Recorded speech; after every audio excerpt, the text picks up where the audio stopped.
Muy buenas tardes, hermanitos, ¿cómo están? Que Dios les bendiga. Una disculpa por la hora. Anduvimos un poco, más bien bastante ocupados.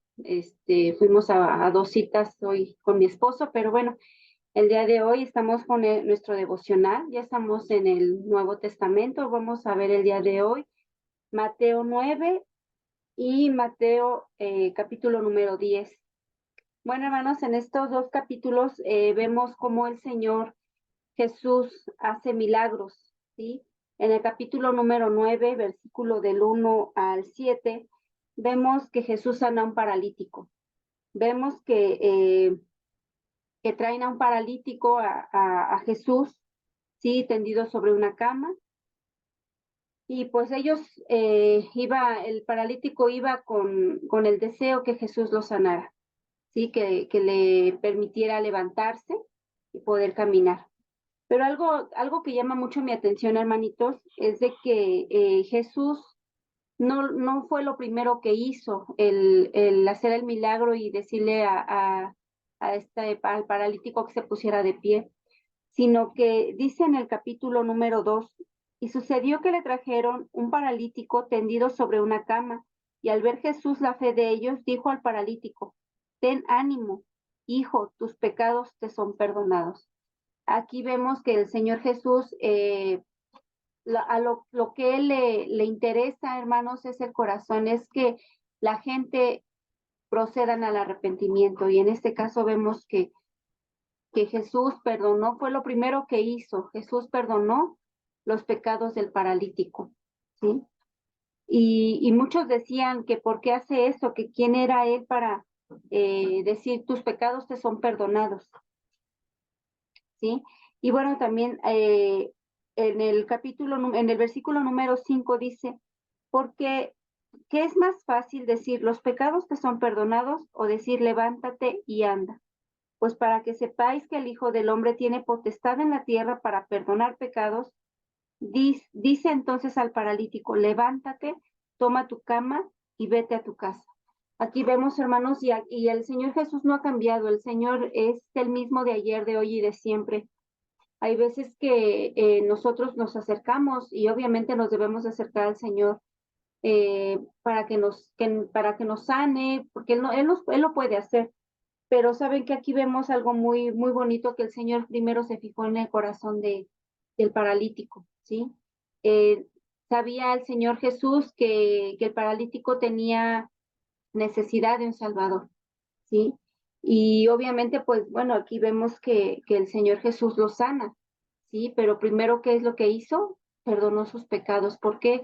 Porque vio que el paralítico confiaba en él, ¿sí? Es algo muy hermoso, hermanos, que podemos ver en este capítulo. Y dice, entonces él se levantó y se fue a su casa, y la gente al verlo se maravilló y glorificó a Dios, que había dado tal potestad a los hombres. El Señor Jesús tiene potestad en el cielo y en la tierra, tiene autoridad en nuestra vida. Él si quiere, Él nos sana, o a veces que no lo hace. ¿Por qué? Porque él solamente sabe el por qué, hermanitos, pero vemos que Él tiene la autoridad, ¿sí? Él puede hacer lo que Él quiera, ¿sí? Entonces, pero lo que aquí vemos y lo que resalta mucho es que dice, ten ánimo, hijo, tus pecados te son perdonados. Es lo primero, no lo sanó primero.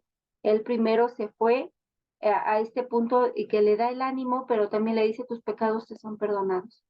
Sí, al Señor Jesús lo que le importaba era que el paralítico tuviera salvación, ¿sí? Y bueno, también vemos, hermanos, que en el mismo capítulo, en el versículo 18, dice que un hombre principal se postró ante él diciendo, mi hija acaba de morir, ven y pon tu mano sobre ella y vivirá. Vean la seguridad de esta persona, hermanos, que dice, pon tu mano y ella vivirá. Esta persona no dudó, ¿sí? Y bueno, su hija era la hija de Jairo, esta persona que se acerca, que se postra, dice que se postró, postrar y se arrodilló, le suplicó, ¿sí? Con esa desesperación tal vez de que dice, ve, mi hija acaba de morir. Sabía que él tenía la confianza de acercarse al Señor Jesús y tener la confianza de que él la iba a sanar. Y dice que en ese transcurso, hermanos, se acerca una mujer de flujo de sangre, ¿sí? Y bueno, aquí vemos que ya esta mujer tenía 12 años con ese flujo de sangre, ¿sí? Y dice que se acercó por detrás y le tocó el borde de su manto, ¿sí? Vean la fe de esta mujer, de que nada más tocó y ella sabía que iba a ser iba a sanar, ¿sí? Y ella misma lo dice en el versículo 21, porque decía dentro de sí, si tocare solamente su manto, seré salva. Pero Jesús volviéndose, mirándola y le dijo, ten ánimo, hija. Y la misma contestación le dio al paralítico, le dijo, ten ánimo. Y aquí a la mujer le dice, ten ánimo, hija, tu fe te ha salvado, ¿sí? Y la mujer fue salva desde aquella hora, ¿sí? Y vemos que las personas se acercaban confiadamente, no dudaban a ver si podía Jesús, pudieron haber dicho, ¿no? Voy a acercarme a ver si me puede sanar. No, no se acercaban dudando, ellos se acercaban confiadamente y sabiendo que Jesús podía hacer ese milagro en sus vidas, ¿sí? Y aquí vemos más adelante, hermanos, eso fue en el transcurso en donde Jesús fue, iba en camino a ver a la hija de Jairo que había muerto. Y dice, al entrar Jesús a la casa del principal, viendo a los que tocaban flautas y la gente que hacía alboroto, les dijo, apartaos porque la niña no está muerta, sino duerme. Y todos se burlaban de él, ¿no? Y dice, pero cuando la gente había sido echada fuera, entró y tomó la mano de la niña, y ella se levantó y se difundió la fama de esto por toda aquella tierra. Vean esas tres escenas, hermanos, en donde vemos que la gente se acercaba al Señor Jesús con esa seguridad, con esa confianza, que el Señor podía hacer ese milagro tanto en el paralítico como en la mujer de flujo de sangre, como en la hija de Jairo, ¿sí? Pero no, vamos a ver el siguiente, hermanos, en el versículo número 27, también dice que dos ciegos reciben la vista. Y se acercan estas dos ciegos y dice, ten misericordia de nosotros, hijo de David. Y llegado a la casa vinieron a él los ciegos. Y Jesús les dijo, ¿creéis que puedo hacer esto? Ellos dijeron, sí, Señor. Entonces les tocó los ojos diciendo, conforme a vuestra fe os sea hecho. Y los ojos de ellos fueron abiertos, y Jesús les encargó rigurosamente diciendo, mirad que nadie lo sepa. Pero salidos ellos divulgaron la fama de él por toda aquella tierra. Me imagino la escena, hermanos, en donde, pues imagínense dos personas que no ven y se acercan a Jesús y le dicen que, que tenga misericordia de ellos. Jesús los sana y les dice, no digan nada, ¿sí? Les dice que nadie lo sepa.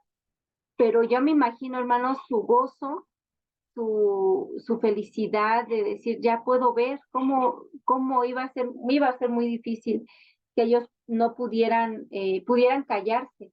Lo que ellos querían era hacer partícipes a los demás de lo que Jesús había hecho por ellos, ¿sí? Y aquí vemos que ellos no se aguantaron ese gozo y fueron y compartieron lo que el Señor Jesús les había acontecido en sus vidas, ¿sí? Y bueno, vemos otro más, hermanos. En el capítulo 32, mientras salían ellos, he aquí, le trajeron un mudo endemoniado. Y echando fuera el demonio, el mudo habló y la gente se maravillaba y decía, nunca he visto cosa semejante en Israel. Pero los fariseos decían, porque el príncipe de los demonios echa fuera demonios. ¿Sí? Aquí vemos que también la gente se maravillaba porque también aquí vemos que eh, también le trajeron un mudo, ¿sí? Endemoniado, y sacaron el demonio sacó Jesús el demonio de esta persona que era muda, ¿sí? Y pues mucha gente decía, ¿cómo es posible que haga eso? ¿Sí? Pero vemos, hermanos, que el Señor se conmueve del sufrimiento de las personas, pero también ve también la fe con la que nos acercamos a Él. El Señor puede hacer cualquier cosa, hermanos, pero obviamente nos tenemos que someter a su voluntad, porque cuando vemos que el Señor no obra como nosotros queremos, tal vez luego nos podemos decir, pero ¿por qué? ¿Por qué? Mejor hay que preguntarle, Señor, ¿para qué tú permites que yo esté pasando esta situación? No es reclamarle al Señor, ¿por qué? Por qué no me ayudas? ¿Por qué no me sanas? No, Señor, ¿para qué me permites estar así? Enséñame y muéstrame el para qué o qué quieres que yo aprenda en esta circunstancia que yo estoy pasando. Muchas veces se nos va a decir, ¿por qué, Señor? ¿Por qué no me sanas? ¿Por qué no me das? ¿Sí? Pero dice la palabra de Dios que todo nos ayuda bien. Entonces, bueno, vamos a poner nuestra confianza en el Señor, hermanos, sometiéndonos a su voluntad, porque su voluntad es agradable y es perfecta. Entonces, nosotros no podemos reclamarle al Señor, no debemos hacerlo.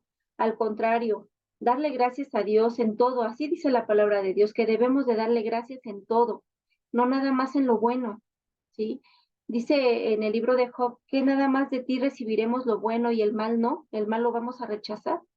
No, debemos de aceptar lo que Dios nos permite vivir. ¿Por qué? Porque todo es para gloria y honra suya, hermanos. Entonces no debemos de ponernos así como que a cuestionar al Señor. El Señor sabe por qué hace las cosas. Más bien, pidámosle al Señor que nos ayude a entender cuál es el propósito, para qué nos permite pasar ciertas circunstancias que a veces son difíciles y nos duelen, tal vez enfermedad, tal vez problemas, no sabemos, muchas cosas que pudieran pasar, pero vamos a confiar en el Señor, hermanos, porque su voluntad es agradable y Él quiere lo mejor para sus hijos. Debemos nosotros aprender a someternos a esa voluntad, ¿sí? Eh, debemos de aceptar lo que Él permite que pasemos porque es por algo y para algo. ¿Por qué? Porque nos va a enseñar muchas cosas, nos va a enseñar a depender más de Él, a confiar más en Él, ¿sí?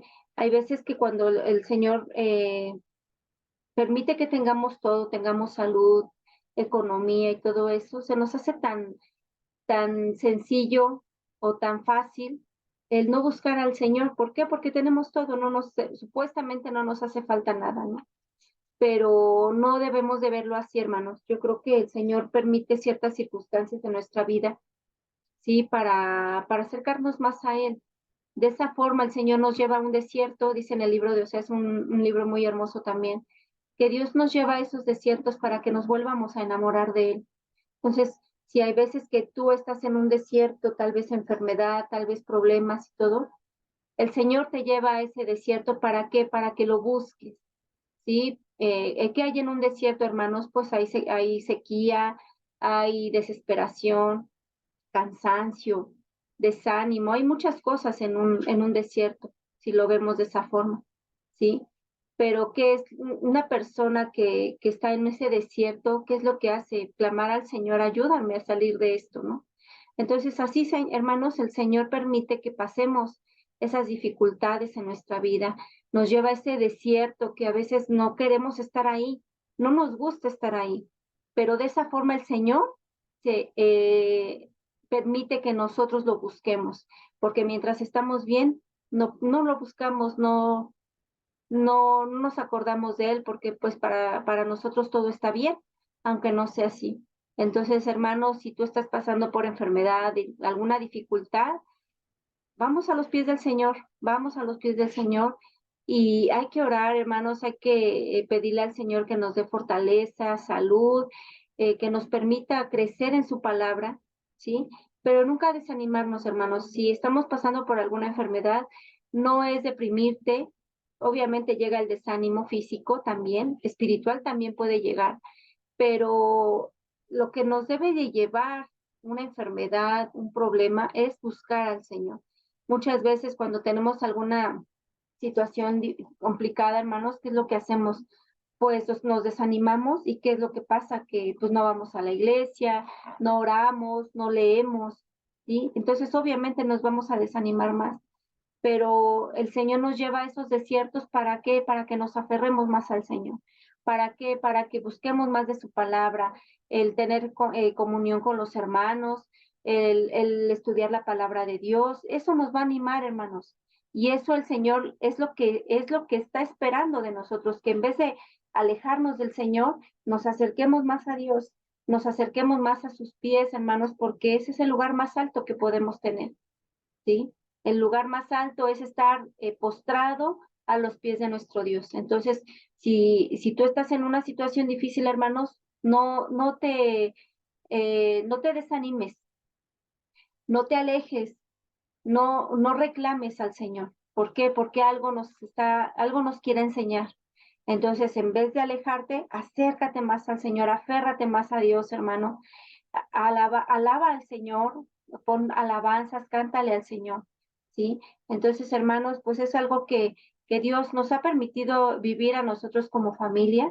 Aquí en casa, ustedes saben la situación de mi esposo, pero lejos de desanimarnos, hermanos, llega de repente el momento que sí llega como que el cansancio físico y todo eso, pero ¿qué es lo que nos lleva a buscarlo al Señor, a buscar al Señor? ¿Por qué? Porque Él es el que abre las puertas, Él es el que nos puede ayudar, Él es nuestro socorro, nuestro refugio, nuestro amparo, nuestra fortaleza, dice un hermoso salmo. Entonces, hermanos, todo lo que nos esté pasando, vamos a los pies del Señor y hay que pedirle que nos dé paz y tranquilidad y que nos enseñe para qué estamos pasando tal o cual cosa, hermanos. Espero que este devocional haya sido de bendición a tu vida, de ánimo, ¿sí? Y no olvidemos que tenemos a un Dios poderoso, ¿sí? Es un Dios soberano, que Él hace lo que Él quiere en el momento que Él quiera, hermanos. Entonces, a ese Dios adoramos, hermanos, ¿vale? Que Dios me los bendiga, hermanos. Les mando un fuerte abrazo y estoy para servirles. Hasta luego.